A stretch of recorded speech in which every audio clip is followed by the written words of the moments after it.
Hey there. Welcome back to the Debt Sucks podcast. I'm Ben Matthews, your friendly neighborhood bankruptcy attorney, and today we're diving into managing debt when you've got a partner, a young kid, and even a pet in the mix. Juggling family life and finances is no joke, and debt, well, it makes it even harder. But don't worry, we've got some big topics today that will help you take control of your money, even with all the chaos that family life brings. Let's jump in. Leveling up your money as a family without losing your mind. Let's talk about managing money as a family without resorting to eating instant ramen every night. Forget traditional budgeting.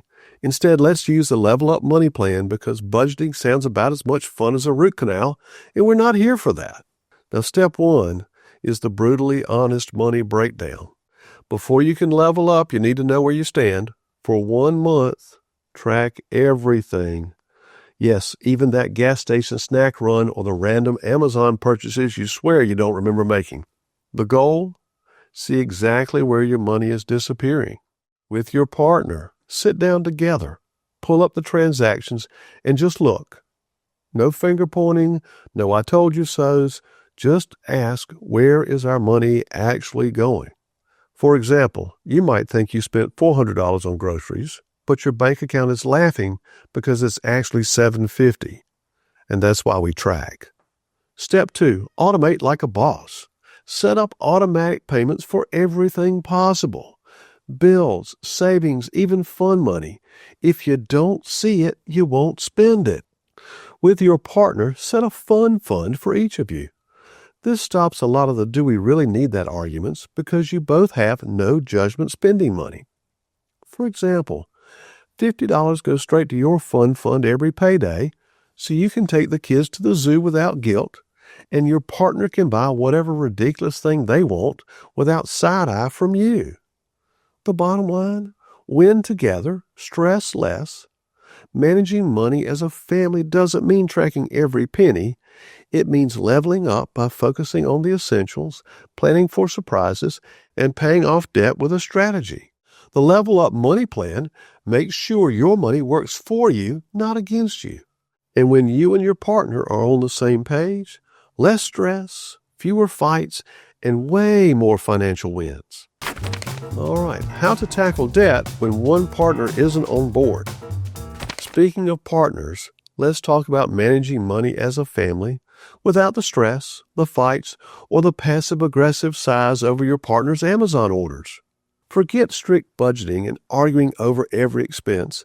Instead, we're using the Level Up Money Plan combined with some negotiation strategies straight from Chris Voss, the former FBI hostage negotiator and author of Never Split the Difference. Why?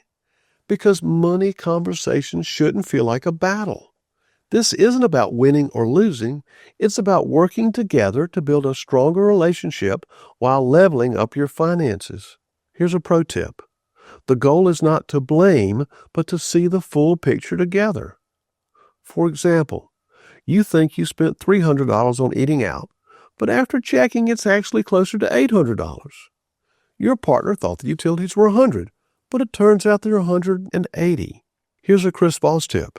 Use mirroring to keep the conversation open. Instead of saying, you spend way too much on eating out, try, it looks like we spent about $800 on restaurants last month. Pause and let them respond. If they say, yeah, I guess we did, mirror them. Yes, I guess we did. This gets them to reflect instead of getting defensive. Here's another pro tip. Make them feel in control of the decision instead of feeling like they're losing. Example, your partner loves their $15 Spotify subscription. You think it's unnecessary. Instead of saying, we need to cut that, say, how would you feel if we found an extra $15 somewhere else so we can keep the Spotify without hurting our bigger goals? Chris Voss's tip would be to use no-oriented questions. Instead of forcing them to agree with you, give them a comfortable way to say no. Would it be ridiculous if we tried cutting back on takeout just for a month to see if we feel the difference? A pro tip. When you acknowledge their concerns up front, they don't feel the need to argue against them. An example, Your partner's car suddenly needs $600 in repairs. Without a plan, it turns into a stressful argument about where the money will come from. With a shit happens fund, it's just a minor inconvenience. Chris Voss tip: label their fears before they say them. If your partner resists saving money, acknowledge their concerns first. I know putting money aside right now feels tough. It might seem like we're making sacrifices for something that might happen. But how would it feel to know we can handle an emergency without stress? Pro tip: when you help your partner feel heard and understood, they are more willing to engage.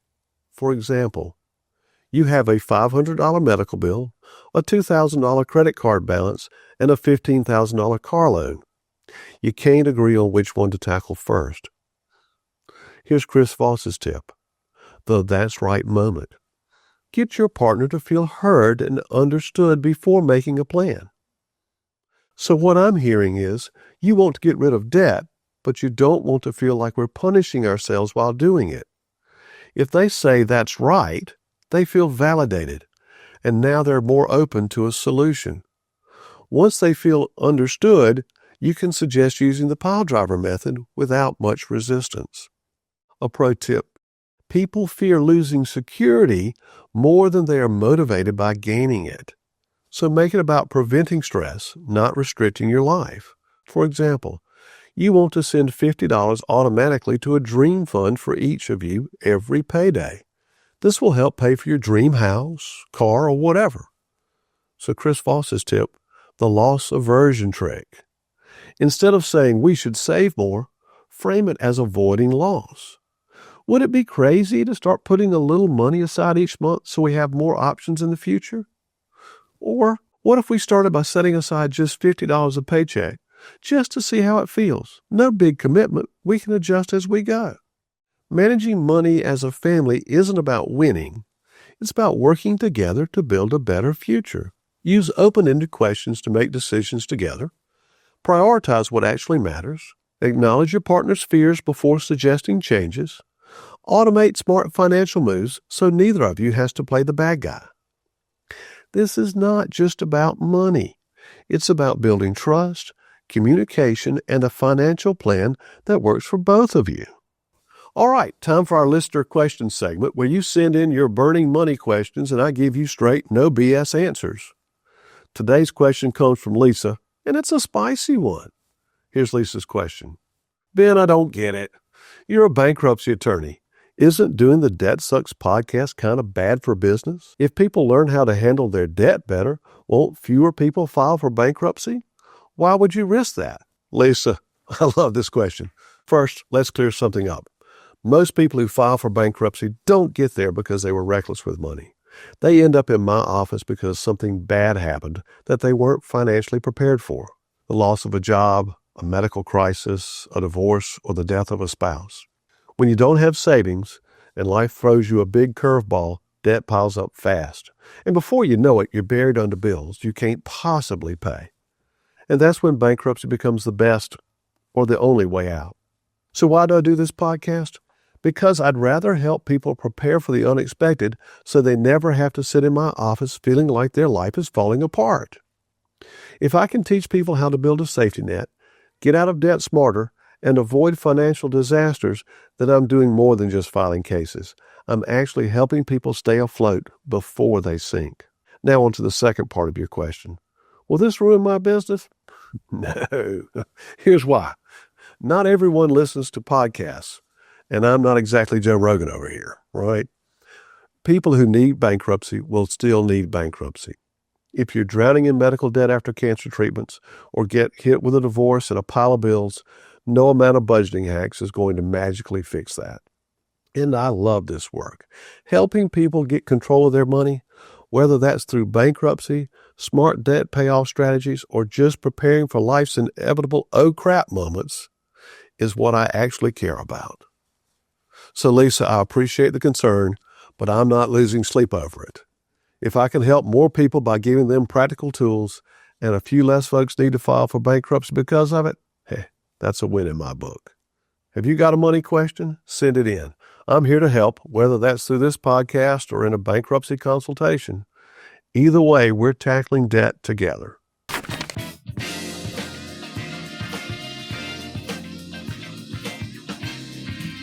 Hey, let's get real for a sec.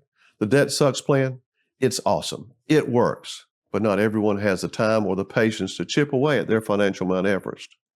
Maybe you're drowning right now, like creditors calling your grandma, paycheck gone before it lands, sleepless nights count of drowning. Sound familiar? Listen, you don't have to white-knuckle your way through this alone. Instead of spending years battling debt $1 at a time, I've got you. Bankruptcy isn't a failure, it's a fresh start. And sometimes hitting reset is the smartest thing you can do. At my law firm here in South Carolina, we take the time to listen to your story and help you figure out if bankruptcy is the right choice for you. No pressure, no judgment, just straight answers and real solutions. And if you don't live in South Carolina, don't worry. I can connect you with a trusted attorney in your state. Wherever you are, help is closer than you think. So if you're ready to stop the stress and start fresh, visit debtsucks.info to share a little about your situation or call my office for a free consultation. Let's find your path forward together, because sometimes you don't need a plan, you need a damn lifeline. Let me be that lifeline. Managing debt as a young family is tough, but you've got this. Be intentional and communicate with your partner. If you need a little extra help, grab the tools at debtsucks.info. Don't forget to like, review, follow, and share the podcast. Got your own tips for managing family finances? Send them my way. I'd love to feature them in a future episode. Thanks for tuning in to the Debt Sucks podcast. We've got another great episode next week. Make sure you follow us so you don't miss it. And remember, adulting is hard. Debt makes it harder, but you're tougher than both. Catch you next time.